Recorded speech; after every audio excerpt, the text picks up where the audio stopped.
La madrugada del 6 de junio de 1944 comenzó con un silencio denso y húmedo que cubría las playas de Normandía.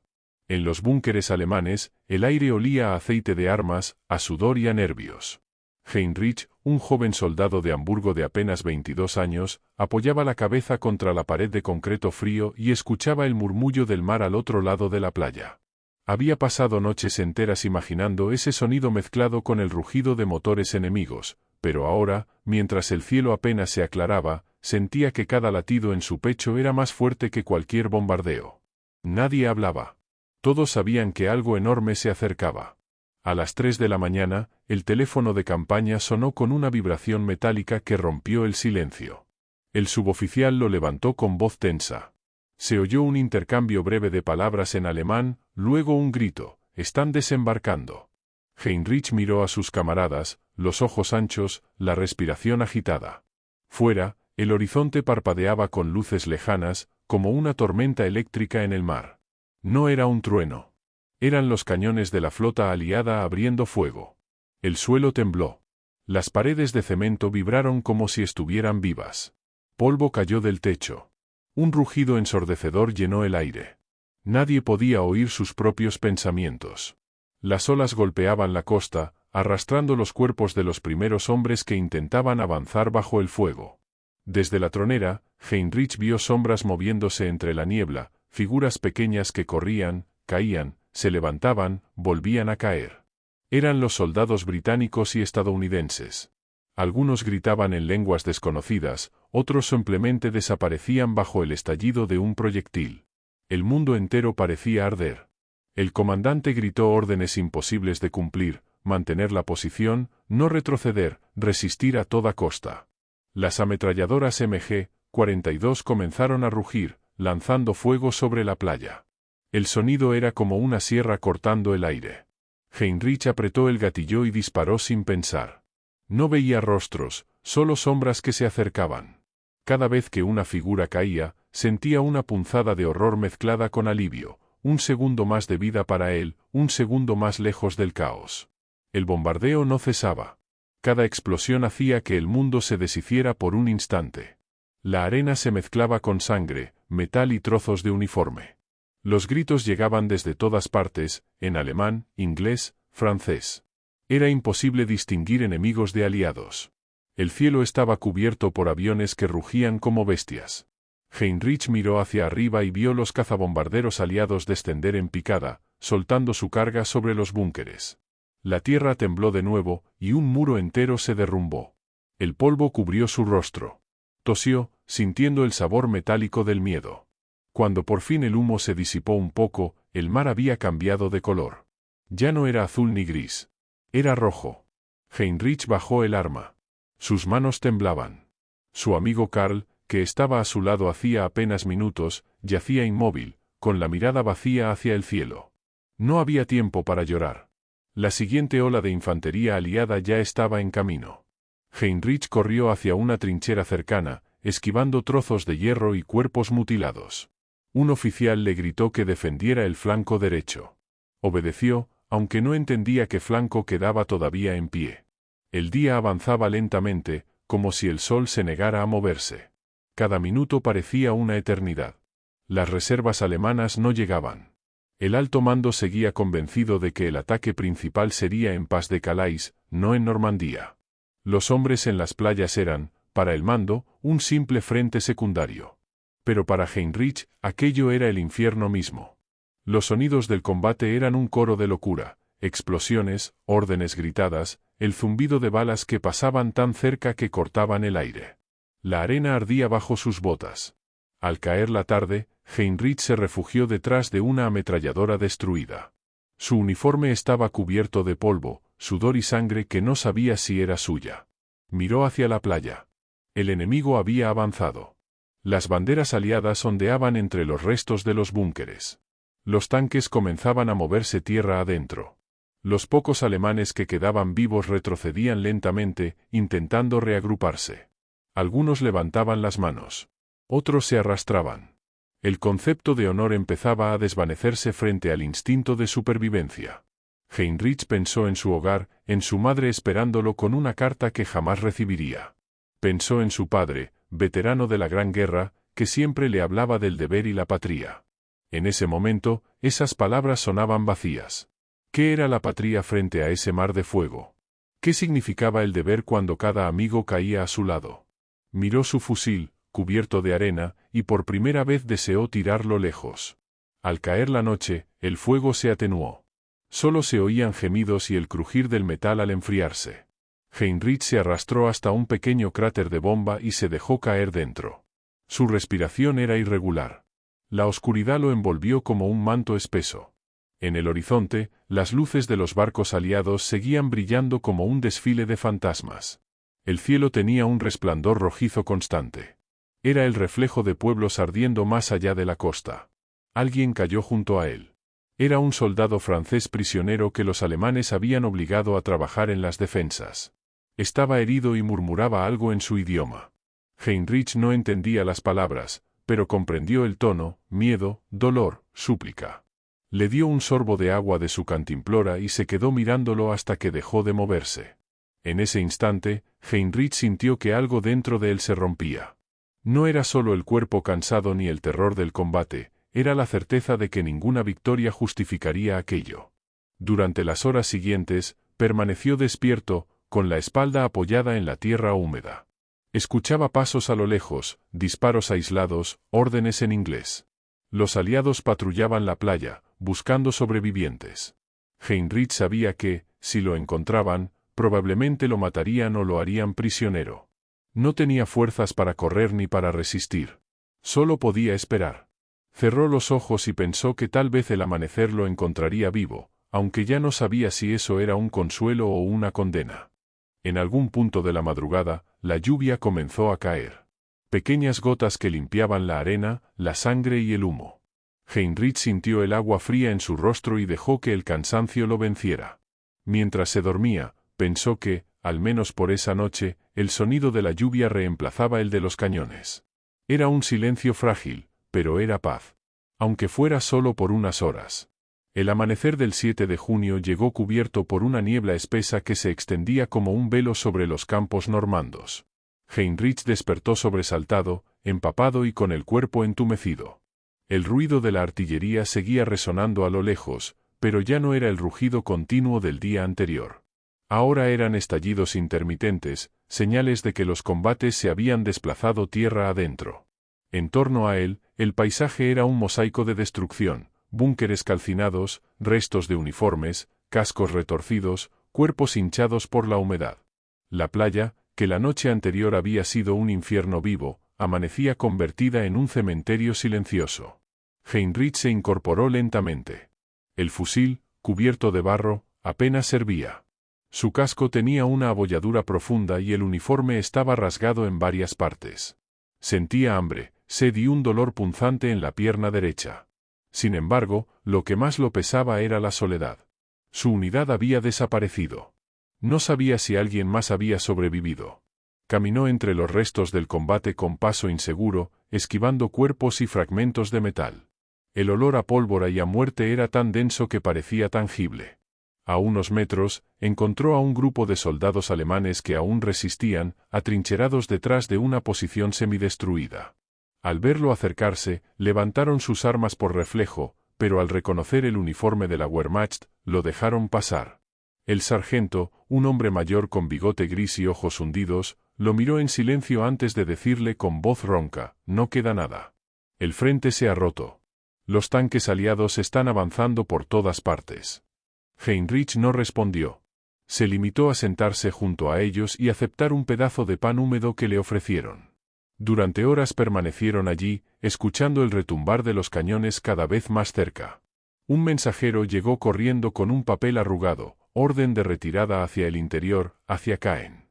El mando quería reorganizar las defensas. Nadie se engañaba. Aquello no era una retirada táctica, era una huida. El ejército alemán, que una vez había marchado invencible por Europa, ahora retrocedía ante un enemigo que parecía inagotable. Los hombres guardaron silencio. No había discursos patrióticos, ni promesas de victoria. Solo el cansancio y el miedo. Caminaron durante la tarde entre caminos rurales llenos de humo. Las aldeas que encontraban estaban destruidas o abandonadas. Algunos campesinos franceses observaban desde la distancia, con una mezcla de odio y compasión. Heinrich evitaba sus miradas. Sabía lo que significaba ser el invasor que ahora huía. A veces escuchaban el motor de un avión aliado y todos se lanzaban al suelo, temiendo otro bombardeo. Los cielos ya no les pertenecían. Los bombarderos cruzaban sin oposición. Cada sombra en el cielo era una amenaza. Al anochecer, se refugiaron en una granja semiderruida. Las paredes estaban agujereadas por la metralla, pero aún ofrecían cobijo. Encendieron una pequeña vela y comieron en silencio lo poco que tenían. El sargento sacó una botella de aguardiente y la pasó de mano en mano. Cuando llegó a Heinrich, bebió un trago largo. El líquido ardió en su garganta, pero le devolvió un poco de calor. ¿Crees que volveremos a casa?, preguntó en voz baja. El sargento no respondió. Solo miró hacia el suelo y murmuró: «El deber es sobrevivir, muchacho».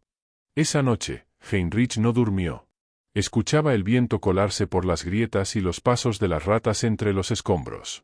En su mente, las imágenes del desembarco se repetían una y otra vez: Karl cayendo, el mar teñido de rojo, el ruido interminable de las ametralladoras. Se preguntaba si aquellos hombres que llegaban del mar sentían el mismo miedo que él. Tal vez sí. Tal vez todos eran solo piezas arrastradas por una maquinaria más grande que sus vidas. Pensó en los oficiales, en los discursos sobre la gloria del Reich, y sintió una punzada de rabia. Ninguna gloria justificaba aquel sufrimiento. Con las primeras luces, reanudaron la marcha hacia Caen. El paisaje se transformaba a medida que avanzaban: campos de trigo arrasados, árboles partidos, carros de combate ardiendo a un lado del camino. Encontraron a grupos dispersos de soldados que también retrocedían. Algunos llevaban vendajes improvisados, otros caminaban descalzos. Había miradas perdidas, silencios que pesaban más que las bombas. Un oficial de las SS intentó detenerlos, gritándoles que regresaran a la línea de fuego, pero nadie obedeció. Los hombres habían dejado de creer. Solo querían salvar la vida. A mediodía, un rugido lejano anunció la llegada de los tanques aliados. El suelo vibró. Los hombres se lanzaron a las cunetas, preparando las Panzerfaust. Heinrich apuntó con manos temblorosas hacia la carretera. Los Sherman avanzaban escoltados por infantería. Cuando el primero estuvo lo bastante cerca, disparó. El proyectil impactó en el lateral del tanque, que estalló en llamas. Durante unos segundos, un destello de euforia recorrió a los alemanes. Habían destruido un enemigo. Pero los demás siguieron avanzando, imparables.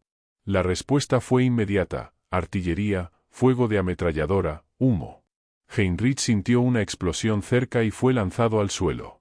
Cuando recobró el sentido, su oído zumbaba. Vio al sargento desplomado, el pecho abierto.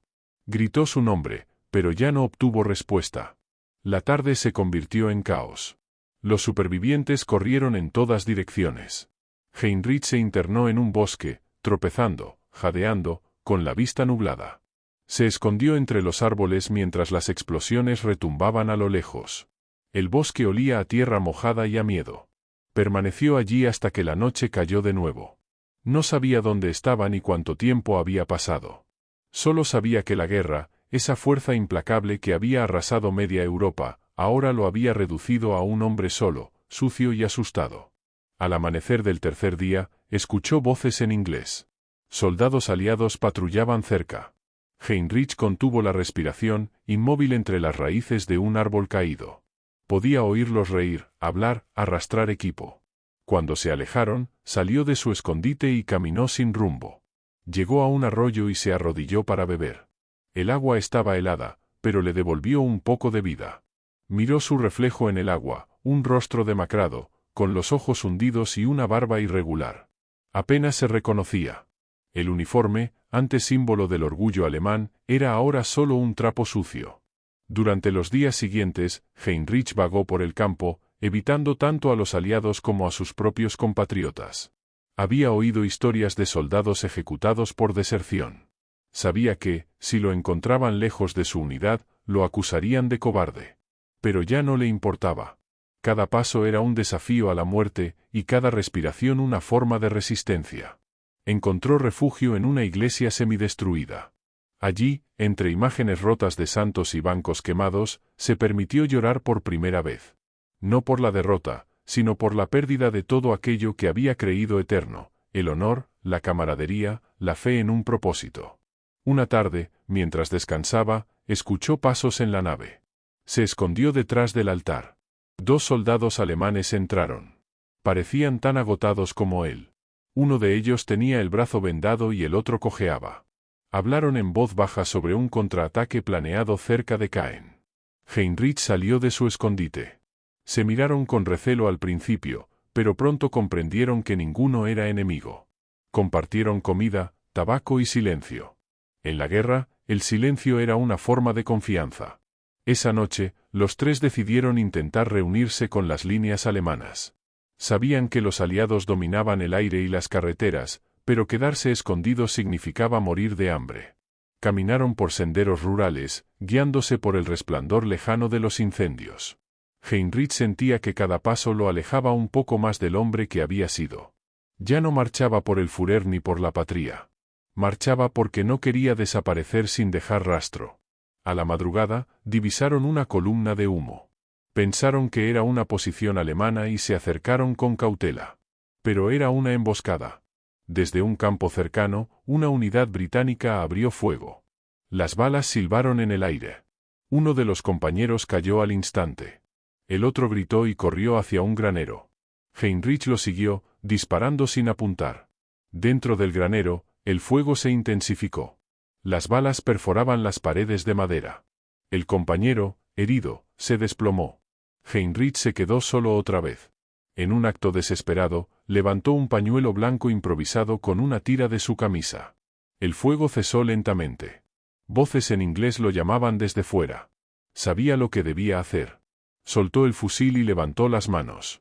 Cuando salió, el sol apenas asomaba. Un grupo de soldados británicos lo observaba, con los fusiles apuntando. Uno de ellos se acercó y lo registró. Otro le ofreció un cigarrillo. Heinrich lo aceptó con manos temblorosas. Nadie habló. Lo escoltaron hacia un camión lleno de prisioneros. Dentro, vio rostros como el suyo, jóvenes, exhaustos, con los ojos vacíos. Nadie sabía qué destino les esperaba. Pero, por primera vez en mucho tiempo, Heinrich sintió que el miedo se mezclaba con un extraño alivio. Había sobrevivido. No sabía a qué precio, ni por cuánto tiempo, pero estaba vivo. El camión arrancó entre los campos destruidos de Normandía. A través de la lona, Heinrich vio pasar el paisaje, árboles quemados, pueblos arrasados, cuerpos cubiertos con mantas. Todo aquello que alguna vez había sido Europa ahora era una herida abierta. Y en medio de esa herida, él seguía respirando, sin saber si eso era un privilegio o un castigo. El viaje en el camión duró horas que se sintieron como días. El aire en el interior era sofocante, cargado de sudor, miedo y resignación. Heinrich estaba sentado entre 2 soldados que apenas respiraban, uno tenía la cabeza vendada y otro sangraba por la pierna. Nadie hablaba. Afuera, el paisaje de Normandía se deslizaba lentamente bajo la luz del amanecer, praderas arrasadas, caminos cubiertos de restos de vehículos y columnas de humo que subían desde las aldeas. Cada tanto, el convoy se detenía para dejar paso a otras unidades aliadas que avanzaban hacia el frente. El rugido de los tanques y el zumbido constante de los aviones hacían imposible olvidar que la guerra seguía viva, incluso mientras los prisioneros eran llevados lejos de ella.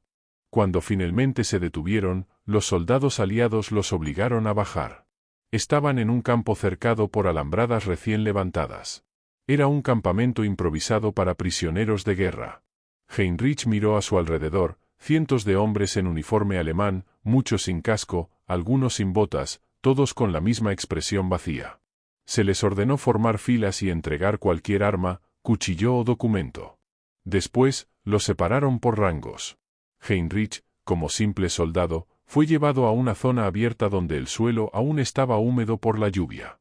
Allí los dejaron sentados bajo el sol, vigilados por soldados británicos que parecían tan cansados como ellos. El tiempo perdió significado dentro de aquel cercado. Las horas se medían por las raciones de comida, un trozo de pan por la mañana, un poco de sopa aguada por la noche. Los prisioneros dormían sobre la tierra o sobre mantas raídas, tratando de ignorar el frío que se filtraba desde el suelo. Algunos murmuraban oraciones, otros hablaban en voz baja sobre sus familias o sobre los rumores de que Hitler preparaba un contraataque. Pero la mayoría permanecía en silencio, con la mirada perdida, como si esperaran que alguien los despertara de un sueño demasiado largo. Heinrich observaba los movimientos de los guardias. No parecían odiarlos, más bien los trataban con una mezcla de desconfianza y cansancio. Algunos prisioneros intentaban entablar conversación, pero el idioma y el miedo creaban un muro invisible. Por las noches, el sonido del viento se mezclaba con los suspiros y los gemidos de los heridos. Había hombres que deliraban, llamando a sus madres o a camaradas muertos. Heinrich a veces se tapaba los oídos, pero el eco de esas voces parecía salir de su propia mente.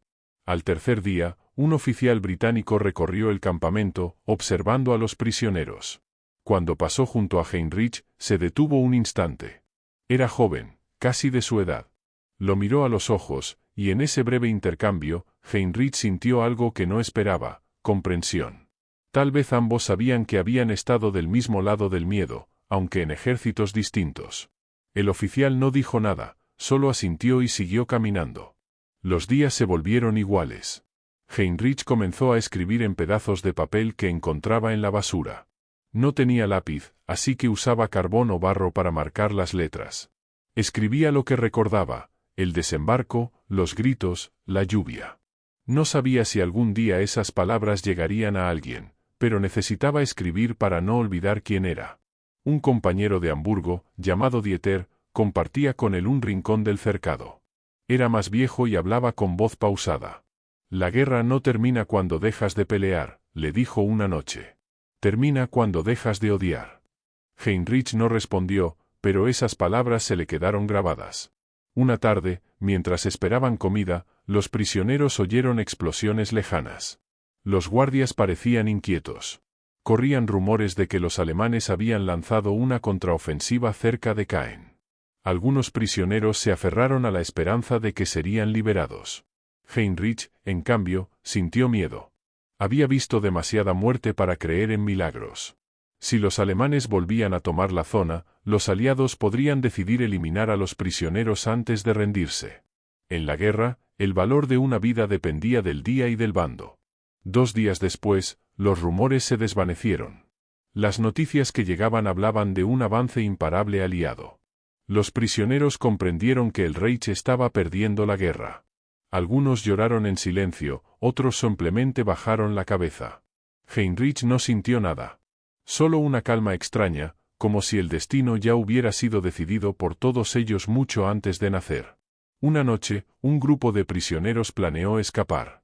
Aprovecharían la oscuridad y una sección de la cerca dañada por el viento. Heinrich los escuchó discutir en voz baja, pero no participó. Había perdido el deseo de huir. No sabía a dónde podría ir, ni qué significaba la libertad en un mundo que ya no reconocía. Cuando los hombres finalmente se arrastraron hacia la alambrada, él los observó desaparecer en la niebla. Al amanecer, se escucharon disparos a lo lejos. Nadie volvió a hablar de ellos. El tiempo siguió su marcha implacable. Llegó el verano. El campo se llenó de polvo, de insectos y de olores fuertes. Los hombres adelgazaron tanto que los uniformes parecían colgar de esqueletos. Pero también, de algún modo, surgió una frágil solidaridad. Compartían pedazos de pan, historias, recuerdos. Heinrich se convirtió en una especie de cronista. Cada noche, narraba lo que recordaba de su vida antes de la guerra: las calles de Hamburgo, el puerto, los barcos mercantes, el olor del pan recién horneado. Sus compañeros escuchaban en silencio, como si aquellas palabras fueran un refugio temporal contra la realidad. Un día, los guardias trajeron un grupo nuevo de prisioneros capturados en las afueras de Caen. Entre ellos venía un hombre condecorado, un antiguo oficial de la Wehrmacht. Tenía el uniforme sucio, pero aún conservaba cierta autoridad. Habló con voz firme, asegurando que Alemania no caería, que pronto llegaría un arma secreta que cambiaría el rumbo de la guerra. Algunos lo escucharon con entusiasmo. Heinrich, en cambio, sintió una mezcla de tristeza y rabia. Había visto a demasiados morir por esas promesas vacías. Esa noche, mientras todos dormían, rompió uno de los papeles donde había escrito sobre el desembarco y lo lanzó al fuego. No quería que nadie volviera a creer en la gloria del sacrificio. Los meses pasaron. Los prisioneros fueron trasladados poco a poco hacia la retaguardia. Algunos fueron enviados a Inglaterra, otros a Canadá. Heinrich no sabía cuál sería su destino. Cuando finalmente lo subieron a un barco, sintió el mismo vértigo que el día del desembarco, pero invertido. Entonces había visto venir la muerte desde el mar, ahora, el mar se lo llevaba lejos de ella. El viento olía a sal y libertad, aunque todavía no era libre.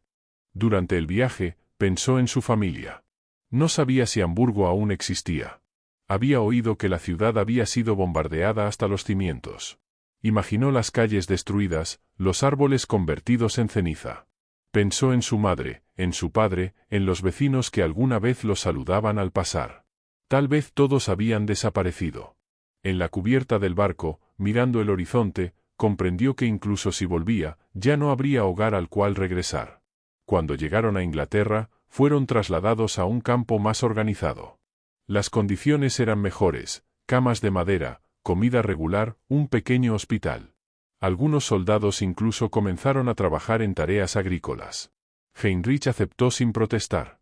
El trabajo le devolvía una rutina, un propósito, aunque fuera modesto. Cavaba la tierra, plantaba, recogía patatas. Las manos, acostumbradas a sostener un fusil, ahora sostenían una pala. Al principio le resultó humillante, pero pronto sintió que ese esfuerzo silencioso era más digno que cualquier combate. Con el paso de los meses, los guardias comenzaron a tratarlos con más humanidad. Algunos prisioneros aprendieron un poco de inglés, y los británicos, curiosos, les hacían preguntas. ¿Por qué luchaste?, le preguntó un joven guardia una vez. Heinrich pensó mucho antes de responder. Porque tenía miedo, dijo al fin. El guardia asintió, sin juzgarlo. En esa respuesta, Heinrich comprendió algo que nunca había entendido en los discursos patrióticos: la guerra no se alimentaba del odio, sino del miedo. El miedo a ser débil, a desobedecer, a ser diferente. El invierno llegó otra vez. El campo se cubrió de niebla y lluvia. Heinrich enfermó de fiebre durante semanas, pero sobrevivió. Su cuerpo estaba débil, pero su mente comenzaba a despertar. Había dejado de escribir con barro, ahora tenía lápiz y papel. Comenzó a redactar un diario, esta vez no sobre la guerra, sino sobre lo que sentía. Escribía sobre la culpa, la esperanza, la posibilidad de empezar de nuevo. A veces los demás le pedían que leyera en voz alta. Su voz temblaba, pero sus palabras parecían aliviar algo que todos compartían: la necesidad de creer que aún podían ser hombres después de haber sido soldados. En la primavera de 1945, llegaron las noticias: Berlín había caído. Hitler estaba muerto. El Reich ya no existía. Los prisioneros se quedaron en silencio largo rato. Algunos lloraron, otros rieron. Heinrich solo miró el suelo. No sentía alegría ni tristeza. Solo un vacío inmenso. Era como si el mundo se hubiera detenido, esperando a ver qué nacía de sus ruinas. Esa noche, escribió una frase en su cuaderno: cuando todo lo que te enseñaron se derrumba, solo queda aprender a vivir. El campo de prisioneros en Inglaterra se transformó con el paso de los meses. Ya no era un lugar de sufrimiento absoluto, sino un espacio suspendido entre el pasado y el futuro. Los hombres que habían llegado cargando el peso del Reich ahora aprendían a vivir sin él. Había una calma rara, una rutina que reemplazaba la guerra, pero también un silencio lleno de recuerdos.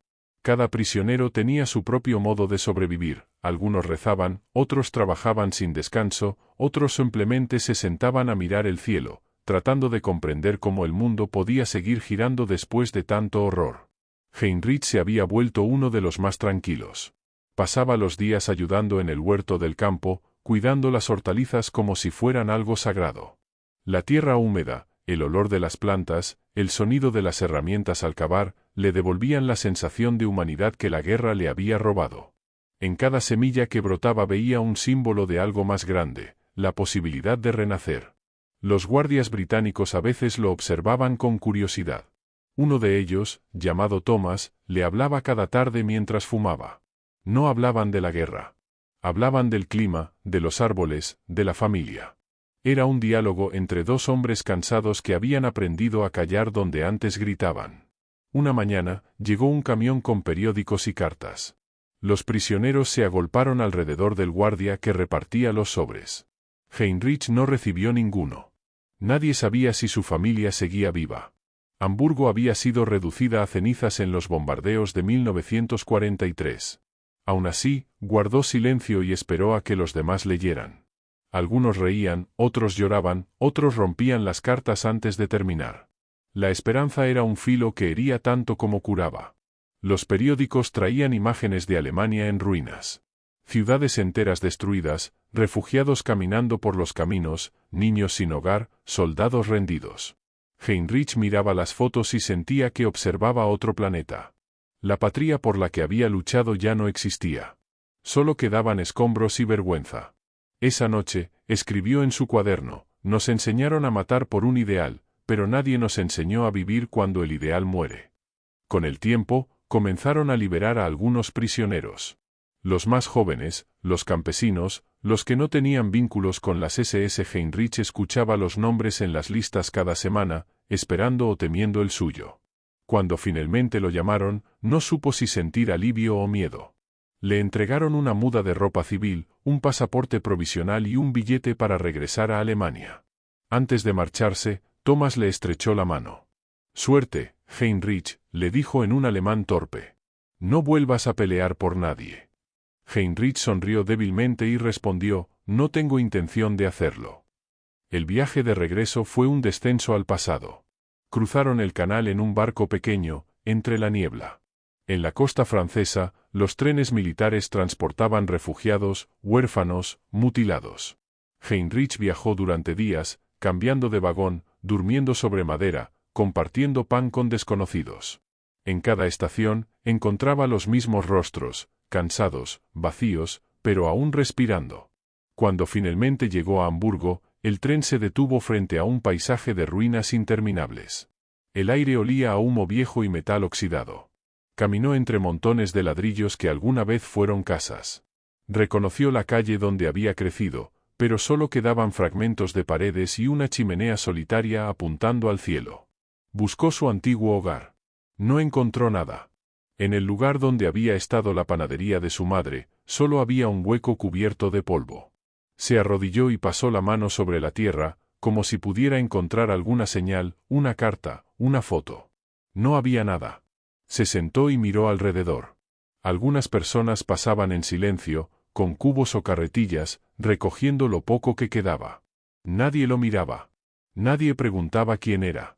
En aquella ciudad destruida, todos eran fantasmas que buscaban su cuerpo perdido. Durante los días siguientes, vagó por Hamburgo.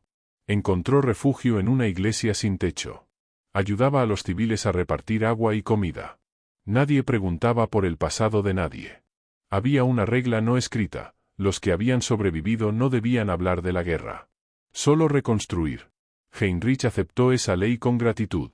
Por primera vez, el silencio no le pesaba.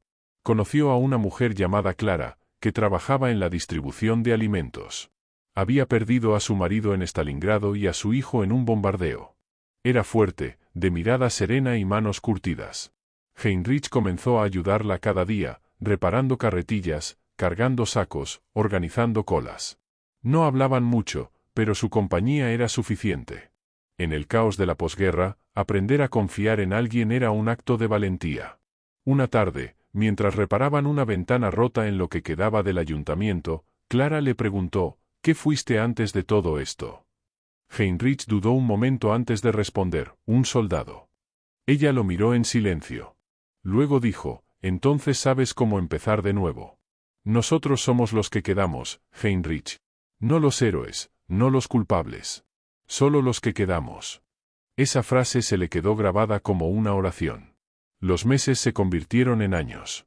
Hamburgo comenzó a levantarse lentamente de sus ruinas.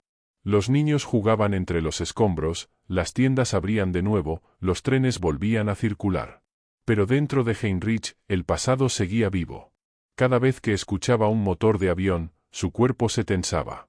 Cada vez que veía una sombra al atardecer, recordaba las playas de Normandía. Por las noches, las pesadillas volvían, la arena roja, los gritos, el mar ardiendo. Clara lo encontraba temblando y lo abrazaba en silencio hasta que amanecía. Un día, recibió una carta oficial del gobierno británico. Le informaban que podía reclamar su diario confiscado en el campo de prisioneros. El cuaderno había sido revisado y archivado como testimonio histórico. Heinrich viajó hasta Bremen para recuperarlo. Cuando lo tuvo de nuevo en las manos, lo abrió con miedo. Las páginas olían a humedad, pero las palabras seguían ahí, las noches en el búnker, los nombres de los muertos, las reflexiones sobre el miedo. Lo leyó entero, y al terminar, lloró por todo lo que aún no había dicho. Esa noche escribió una última frase al final del cuaderno: el silencio no es olvido, es el precio de seguir vivo. De regreso en Hamburgo, comenzó a escribir de nuevo. No historias de guerra, sino de vida. Escribía sobre el río Elba, sobre los niños que jugaban en los escombros, sobre la risa de Clara cuando caía la lluvia. A veces, otros antiguos soldados lo visitaban y compartían recuerdos. Algunos aún defendían el pasado, otros lo negaban. Heinrich los escuchaba sin juzgar. Había aprendido que cada uno llevaba su propio campo de batalla en el alma. Un invierno, Clara enfermó. La ciudad aún estaba fría y el alimento escaseaba. Heinrich la cuidó día y noche. Ella apenas hablaba, pero una noche, cuando el viento golpeaba las ventanas, le tomó la mano y dijo: «Prométeme que seguirás plantando flores». Heinrich asintió. Cuando ella murió, la enterró en un pequeño jardín improvisado cerca de la iglesia donde se habían conocido. A partir de entonces, cada primavera, plantaba flores amarillas allí. Era su manera de recordar que incluso entre ruinas podía brotar la vida. Pasaron los años. La Alemania nueva crecía entre el recuerdo y la culpa. Heinrich envejeció, pero nunca volvió a alistarse ni a portar uniforme. Vivía modestamente, escribiendo y cuidando su huerto. A veces recibía jóvenes que querían saber cómo había sido la guerra. Él los escuchaba y luego respondía siempre lo mismo: «Fue el día en que dejamos de ser hombres». Ninguno de ellos entendía del todo, pero él no intentaba explicarlo más. Una tarde de verano, un periodista británico lo visitó. Había leído su diario, que se había publicado años atrás en un periódico académico. Quería entrevistarlo para un libro sobre los soldados alemanes que sobrevivieron a Normandía. Heinrich aceptó, aunque con reservas. Durante horas habló de todo, del desembarco, de los campos, de la reconstrucción. Al final, el periodista le preguntó qué había aprendido. Heinrich pensó un momento y dijo: «Que la guerra no termina cuando se firma la paz. Termina cuando puedes mirar al enemigo y ver un hombre, no una sombra». Esa noche, al cerrar la puerta, sintió por primera vez en mucho tiempo una paz real. No porque hubiera olvidado, sino porque había aprendido a vivir con el recuerdo. En su mesa, el viejo cuaderno seguía abierto, con las páginas amarillentas. Tomó el lápiz y escribió una última línea: «Entre la honra y el miedo, elegí seguir respirando». Los días de Heinrich comenzaron a transcurrir con la serenidad de quien ya ha hecho las paces con el pasado. Vivía en una pequeña casa a las afueras de Hamburgo, rodeada de manzanos y un jardín que él mismo cultivaba. Las flores amarillas que plantaba cada primavera se habían convertido en un símbolo para todo el vecindario. Los niños lo llamaban el viejo de las flores, y aunque pocos sabían su historia, todos lo saludaban con respeto. Cada mañana se levantaba temprano, calentaba café en una estufa de hierro y abría la ventana para dejar entrar el aire del norte. Desde allí podía ver el puerto a lo lejos, reconstruido, lleno de barcos civiles que partían hacia destinos lejanos. A veces, al oír las sirenas, recordaba el estruendo de los cañones, pero la memoria ya no le dolía del mismo modo. Era como una cicatriz, presente, pero cerrada. Tenía un hábito que nunca abandonó: escribir. En una mesa de madera gastada, llenaba cuadernos con reflexiones, recuerdos, pensamientos sueltos. No escribía para publicar ni para ser leído, escribía para no olvidar. En una de sus últimas notas dejó una frase que resumía su vida: «He visto morir la patria, pero también la he visto renacer en cada gesto humano que no necesita bandera». En ocasiones, visitaban su casa jóvenes historiadores, periodistas o estudiantes que querían escuchar su testimonio. Heinrich siempre los recibía con cortesía, les ofrecía té y pan, y les hablaba sin dramatismo. Nunca exageraba, nunca buscaba heroicidad. Contaba los hechos tal como los recordaba: el ruido del mar en Normandía, los ojos de Karl antes de morir, el olor de la tierra en el campo de prisioneros. Algunos visitantes esperaban historias épicas, pero salían con algo más profundo, una lección silenciosa sobre la fragilidad humana. Una tarde de otoño, un muchacho alemán de 19 años lo visitó. Estudiaba historia contemporánea y llevaba consigo un ejemplar gastado del diario de Heinrich, aquel que los británicos habían conservado durante años. Lo había leído entero y quería conocer al hombre que lo escribió. ¿Por qué siguió escribiendo, incluso cuando ya nadie quería escuchar?, preguntó el joven. Heinrich lo miró a los ojos y respondió con voz pausada: porque escribir es una forma de recordar sin odio. Si dejamos que el olvido hable por nosotros, la guerra vuelve a empezar. El muchacho lo escuchó en silencio. Luego se levantó y, antes de marcharse, le estrechó la mano con emoción. «Gracias», dijo. Cuando el joven se fue, Heinrich se quedó mirando la puerta cerrada. Sintió una calma profunda. Tal vez, pensó, ese era su verdadero legado, no lo que había sobrevivido, sino lo que otros podían aprender de su silencio. Los inviernos en Hamburgo eran fríos, pero Heinrich no se quejaba. Le gustaba caminar por las calles al anochecer, envuelto en su abrigo gris, observando las luces reflejadas en los charcos. La ciudad había cambiado. Los edificios nuevos se alzaban donde antes solo había ruinas. Los cafés estaban llenos de risas. Alemania, pensó, había encontrado una manera de seguir adelante, aunque nunca pudiera borrar su sombra. En uno de esos paseos, se detuvo frente a un monumento dedicado a los caídos de la guerra. Había flores frescas a sus pies. Heinrich se agachó y leyó los nombres grabados en el mármol. Algunos le resultaron familiares, otros, desconocidos. Cerró los ojos y murmuró una oración breve. No era religiosa, sino humana, una plegaria por todos, sin banderas, sin uniformes. Al levantarse, notó que una niña lo observaba desde la acera. ¿Conocía a alguno de ellos?, preguntó con inocencia. Heinrich sonrió y respondió: a todos. Esa noche, de regreso en casa, se sentó junto a la estufa y encendió una vela. Sacó su viejo cuaderno, ya amarillento, y volvió a leer la última frase escrita años atrás: entre la honra y el miedo, elegí seguir respirando. Pensó en añadir algo más, pero luego lo dejó así. Era suficiente. Con el tiempo, su salud comenzó a debilitarse. Los inviernos eran más duros y los días más cortos. Aún así, cada primavera seguía plantando flores en el jardín de Clara. Era un ritual que le daba sentido a su existencia. Un día, mientras trabajaba la tierra, se detuvo para descansar y miró el cielo. El aire tenía el mismo olor que aquella mañana en Normandía, mezcla de sal y humedad. Cerró los ojos y, por un instante, sintió que el tiempo se detenía. Escuchó el eco del mar, los pasos de sus camaradas, el rugido lejano de los motores. Pero no había miedo, solo una paz inmensa. Al caer la tarde, los vecinos lo vieron sentado en su silla de madera, con el cuaderno abierto sobre las rodillas y una flor amarilla en la mano. Parecía dormido. Cuando fueron a saludarlo, descubrieron que había partido en silencio, como había vivido los últimos años, sin ruido, sin queja, sin más testigos que el viento. En el funeral, algunos de los que lo conocieron dejaron flores en su tumba. Entre ellos estaba aquel joven estudiante que lo había visitado meses antes. Depositó sobre la lápida una copia del diario, abierta en la última página. Había añadido una línea escrita a mano: él eligió respirar, y con su aliento nos enseñó a recordar. El tiempo pasó, y la historia de Heinrich se fue convirtiendo en un susurro que circulaba entre generaciones. Su diario fue leído en escuelas, citado en libros, estudiado en universidades.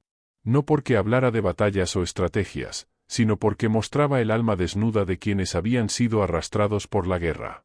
Muchos lo llamaron el soldado que aprendió a ser humano.